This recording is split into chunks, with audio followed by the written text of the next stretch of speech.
आजपासून दिवसाआड पाणी पुरवठा केला जाणार आहे। धरणातला जलसाठा हा खालावत चाललेला आहे आणि त्यामुळे हा निर्णय घेतलेला आहे। खडकवासला धरण साखळीमध्ये अवघं 5 टीएमसी इतकं पाणी आहे। त्यामुळे पुणेकरांनी पाणी जपून वापरावं असं आवाहन प्रशासन सातत्यानं करत आहे। पुणे शहरामध्ये आजपासून पाणी कपात सुरू होणार आहे।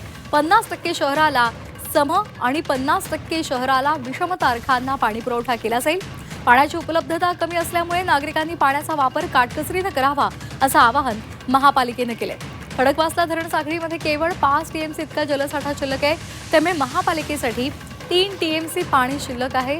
हा पाणीसाठा प्रत्यक्ष पाणी वाटपाच्या तुलनेमध्ये खूपच कमी आणि या सगळ्याच्या पार्श्वभूमीवर पुणे शहराला पाणी पुरवठा करणाऱ्या खडकवासला धरण साखळी, त्या भामा, आसखेड धरण, त्याचबरोबर पवना धरणामधील उपलब्ध जलसाठा, पाटबंधारे विभागाकडून प्राप्त सूचना तसंच आगामी कालावधीमधील पिण्याच्या पाण्याची उपलब्धता या संदर्भात महापालिकेकडून आढावा सुद्धा घेण्यात आला।